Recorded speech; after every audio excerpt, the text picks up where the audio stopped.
Hello friends, welcome है आपका IAS point के यूट्यूब चैनल में। मेरा नाम सोनाली है, जो कि इम्पोर्टेंट क्लास में आपको पढ़ाती हूँ। इसके साथ साथ देखिए कि मैंने आपको जो पिछली क्लास में पढ़ाया था वह किस संबंधित था, तो वह था आपका राष्ट्रीय स्वयंसेवक संघ से आपके संबंधित सारे क्वेश्चंस थे। आई होप आपने वो सारी चीज़ें अच्छे से रिवाइज कर ली होगी। तो चलिए हम आज पढ़ेंगे हमारी अगली क्लास, जिसमें जो क्वेश्चंस होंगे वो आपके इस तरह से होंगे। वित्तीय क्षेत्र के बारे में सारे क्वेश्चंस होंगे, तो आप वीडियो को लास्ट तक ज़रूर देखिएगा और अगर आप जितने क्वेश्चन के आंसर दे सको आप आंसर ज़रूर दीजिएगा। चलिए तो स्टार्ट करते हैं। हम हमारी आज की क्लास क्वेश्चन देखेंगे। क्वेश्चन नंबर पहला है आपका, वित्तीय क्षेत्र विधान सुधार आयोग का अध्यक्ष कौन है। ऑप्शन देखेंगे हम, justice B N. Srikrishna. Option number B है आपका justice Devi Prasad Pal. Option number C है आपका प्रो वाई.एच. मालेग्राम और ऑप्शन नंबर डी है आपका जस्टिस शिवराज वी पाटिल। ठीक है, तो देखिए कि अध्यक्ष के बारे में हमसे पूछा गया है, तो सबसे पहले हम वित्तीय क्षेत्र विधान के बारे में पढ़ लेंगे। तो वित्तीय क्षेत्र विधान सुधार जो आयोग है यह कब शुरू किया था, पहले ये देख लेंगे। तो यह 24 मार्च 2011 में शुरू किया गया था। ठीक है, अब देखो इसके साथ साथ क्या हुआ था कि 24 मार्च 2011 को वित्त मंत्रालय द्वारा स्थापित किया गया था। किसके द्वारा स्थापित किया गया, तो यह जो है वित्त मंत्रालय द्वारा स्थापित किया गया था। आगे देखेंगे इसके अध्यक्ष, ठीक है, इसके अध्यक्ष सुप्रीम कोर्ट के जो पूर्व न्यायाधीश कौन थे सुप्रीम कोर्ट के, तो सुप्रीम कोर्ट के पूर्व न्यायाधीश थे हमारे जस्टिस बी.एन. श्री कृष्ण। ठीक है, तो आपका ऑप्शन नंबर है आपका राइट हो जाएगा। इस क्वेश्चन से हमको क्या क्या चीज़ें समझने को मिली है। पहली तो ये हो गई कि वित्तीय क्षेत्र विधान का गठन कब हुआ था 24 मार्च 2011 में। ठीक है, किसके द्वारा स्थापित किया गया, तो वित्त मंत्रालय द्वारा स्थापित किया गया था। इसके जो अध्यक्ष है वह कौन है, तो अध्यक्ष कौन है, जो पूर्व सुप्रीम कोर्ट के जो पूर्व न्यायाधीश थे वह यानी कि जस्टिस बी.एन. श्री कृष्ण थे। चलिए अगले क्वेश्चन पे चलते हैं। अगला क्वेश्चन है हमारा, 20 सूत्रीय कार्यक्रम का जो पुनर्स्थापन कब हुआ था। पुनर्स्थापन मतलब कि वापस से स्थापित कब किया गया था। ठीक है, तो देखिए इस क्वेश्चन में आप ले जानने के लिए इतनी चीज़ें हैं कि जो 20 सूत्रीय कार्यक्रम है यह 2007 में पुनर्स्थापित किया गया था। कब, दो ऑप्शन नंबर बी आप करेक्ट हो जाएगा कि 20 सूत्रीय कार्यक्रम पुनर्स्थापन 2007 में किया गया था। चलिए अगले क्वेश्चन में चलते हैं। अगला क्वेश्चन हमारा है, निम्नलिखित में से कौन म्यूचुअल फंड्स को विनियमित करता है। ऑप्शन देखेंगे आरबीआई। ऑप्शन नंबर बी है आपका एसबीआई और ऑप्शन नंबर सी है एसईबीआई। हाँ, और ऑप्शन नंबर डी है इसमें से कोई नहीं। अगर आपको आंसर पता है तो आप जरूर कमेंट कीजिए। निम्नलिखित में से कौन म्यूचुअल फंड को क्या करता है, विनियमित करता है। तो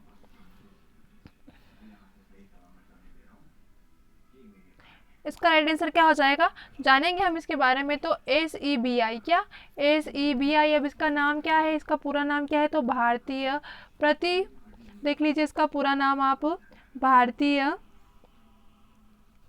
प्रतिभूति और विनियम बोर्ड। ठीक है, किसका नाम है यह, एसईबीआई का, भारतीय प्रतिभूति और विनिमय बोर्ड। ठीक है, आगे देखेंगे भारत में म्यूचुअल फंड को विनियमित करता है। इसकी स्थापना भी देख लीजिए, इसकी स्थापना की गई थी 12 अप्रैल। ठीक है, कब की गई थी इसकी स्थापना, 12 अप्रैल 1992 में की गई थी। किसकी स्थापना, एसईबीआई की, यानी कि भारतीय प्रतिभूति और विनिमय बोर्ड। ठीक है, चलिए अगले क्वेश्चन पे चलते हैं हम। अगला क्वेश्चन है हमारा, वित्तीय जिम्मेदारी और बजट प्रबंधन अधिनियम का प्रमुख उद्देश्य क्या था। उद्देश्य पूछा गया है किसका, वित्तीय जिम्मेदारी और बजट प्रबंधन। ठीक है, ऑप्शन देखेंगे। ऑप्शन नंबर ए है आपका राजकोषीय लाभ हासिल करना। ऑप्शन नंबर बी है आपका राजस्व घाटे को खत्म करना, ऑप्शन नंबर सी है आपका राजकोषीय घाटे को खत्म करना, और ऑप्शन नंबर डी है इसमें से कोई नहीं। अगर आपको आंसर पता है तो आप आंसर कमेंट जरूर कीजिए। चलिए अगला देखेंगे हम कि वित्तीय जिम्मेदारी और बजट प्रबंधन अधिनियम 2003 में लागू हुआ। ठीक है, कब लागू हुआ था? यह 2003 में लागू हुआ था। आगे देखो इसका उद्देश्य क्या था, तो इसका जो उद्देश्य था वह था राजस्व घाटे को खत्म करना। किसको? राजस्व घाटे को खत्म करना। यह किसका उद्देश्य? तो यह उद्देश्य था वित्तीय जिम्मेदारियों बजट प्रबंधन अधिनियम का, यह एक मुख्य उद्देश्य था। मतलब जो प्रमुख उद्देश्य होता है ना एक, वो प्रमुख उद्देश्य था। अब इसकी स्थापना कब हुई है? तो इसकी स्थापना 2003 में की गई थी। ये मैंने आपको बता दिया है। ऑप्शन नंबर बी आपका राइट हो जाएगा। अगले क्वेश्चन में चलते हैं हम। हवाला लेन देन भारत में किस अधिनियम के अंतर्गत बंद है? ऑप्शन देखो FERA, ऑप्शन नंबर बी है आपका FEMA, ऑप्शन नंबर सी है आपका FRBMA, ऑप्शन नंबर डी है आपका AFSPA। ठीक है, हवाला लेन देन। ठीक है, हवाला लेन देन के बारे में हमसे पूछा गया है। आपका क्वेश्चन नंबर 5 है यह। तो भारत के जो समुद्र उत्पादन है, ठीक है, कौन से समुद्री जो उत्पादन होते हैं, मतलब कि इस तरह से उस तरह ले जाना आदि कार्य, तो भारत के जो समुद्री उत्पादनों के लिए भारत का सबसे बड़ा बाजार यूरोपियन यूनियन है। क्या है? यूरोपीय यूनियन, मतलब कि ऑप्शन नंबर बी FEMA, मतलब कि फेमा। ठीक है, चलिए अगले क्वेश्चन पे चलते हैं हम। इसके साथ साथ और चीज जान लेंगे हम कि इसके साथ साथ और चीजें आप जान लें कि फेमा का जो पूरा नाम इंग्लिश में हैगा यह हैगा फॉरेन यूरेनी मैनेजमेंट एक्ट। ठीक है, मतलब विदेशी मुद्रा प्रबंध अधिनियम। ठीक है, क्या बोला जाता है इसे? विदेशी मुद्रा प्रबंध अधिनियम। इसके अंतर्गत क्या होता है? इसके अंतर्गत भारत में जो हवाला लेन देन के बंद है, मतलब कि हवाला लेन देन बंद है। पहले था यह, परंतु अब क्या है, यह बंद है। यह नियम कब बना था? तो इसका जो निर्माण हुआ था, ठीक है, मतलब कि अधिनियम हवाला लेन देन जो अधिनियम है, यह इसकी जो निर्माण हुआ था यह कब हुआ था? तो 29 दिसंबर में, मतलब कि 1999 में हुआ था। परंतु क्या है, यह भारत में हवाला लेन देन अभी क्या है? बंद है, फिलहाल में बंद है। ठीक है, चलिए अगले क्वेश्चन में चलते हैं। भारत का पहला विदेशी आर्थिक क्षेत्र कहाँ है? ऑप्शन देखो अहमदाबाद, ऑप्शन नंबर बी है आपका सूरत, ऑप्शन नंबर सी है इंदौर, और ऑप्शन नंबर डी है आपका जयपुर। अगर आपको आंसर पता है तो आप कमेंट जरूर कीजिए।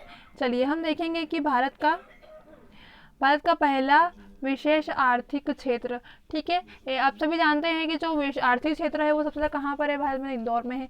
ठीक है, तो इसका राइट आंसर क्या आ जाएगा? ऑप्शन नंबर सी इंदौर, यानी कि भारत का जो पहला विशेष आर्थिक जो क्षेत्र है वह इंदौर जिले में स्थित है, जो कि कहाँ पर है? हमारे मध्य प्रदेश में, भारत के मध्य प्रदेश जिले में स्थित है। ठीक है, भारत के मध्य प्रदेश के एक जिला है जो कि क्या नाम है उसका? इंदौर में स्थित है। अगले क्वेश्चन में चलते हैं हम। अगला क्वेश्चन है हमारा, ग्राम अनाज बैंक योजना कौन से मंत्रालय द्वारा कार्यान्वित की जाती है? ऑप्शन देखेंगे कृषि मंत्रालय, ऑप्शन नंबर बी है आपका ग्रामीण विकास मंत्रालय, ऑप्शन नंबर सी है आपका ग्राम अनाज बैंक योजना, और ऑप्शन नंबर डी है आपका जनजातीय मामलों में मंत्रालय। ठीक है, अब देखेंगे हम कि ग्राम अनाज बैंक योजना के बारे में कुछ चीज़ जान लेंगे। तो ग्राम अनाज बैंक जो योजना है यह जनजातीय मामलों के मंत्रालय द्वारा 1997 में शुरू हुई। कब हुई थी यह शुरू? तो इसका जब आरंभ हुआ था यह कब हुआ था? तो 1997 में शुरू की गई थी। अभी इसका जो कार्यान्वयन है यह ग्राम अनाज बैंक योजना द्वारा किया जाता है। किसके द्वारा? जो ग्राम अनाज बैंक होते हैं उनके द्वारा किया जाता है। किसका? ग्राम अनाज बैंक योजना में जो मंत्रालय है यह कार्यान्वित किया जाता है। तो यह कार्यान्वित किसके द्वारा किया जाता है? तो ग्राम अनाज बैंक योजना के द्वारा किया जाता है। इस योजना का निर्माण कब किया? तो 1997 में इस योजना का निर्माण किया गया था, यानी कि ऑप्शन नंबर सी आपका राइट हो जाएगा। चलिए अगले क्वेश्चन में चलते हैं। निम्नलिखित पर ध्यान दीजिए। ऑप्शन देखो, कृषि, छोटे पैमाने के उद्योग, कॉटेज और ग्राम उद्योग। ऑप्शन नंबर 4 है आपका शहरी हस्तशिल्प उद्योग। मतलब ये क्या पूछा गया है हमसे, देखेंगे। नाबार्ड मतलब कि राष्ट्रीय कृषि और ग्रामीण की स्थापना 12 जुलाई 1992 में से उपरोक्त में से किसे कर्ज देने के लिए हुई थी। ठीक है, नाबार्ड की स्थापना पूछी है, जो कि देखो स्थापना दिवस भी आपको बता दिया गया है क्वेश्चन में ही कि 12 जुलाई 1982 में हुई थी। अब हमसे क्वेश्चन क्या पूछा गया है कि उपरोक्त में से किसे कर्ज देने के लिए हुई थी। तो देखो कि राष्ट्रीय कृषि और ग्रामीण विकास बैंक की जो स्थापना है, मतलब नाबार्ड का जो पूरा नाम है, यह क्या है, राष्ट्रीय कृषि और ग्रामीण विकास बैंक।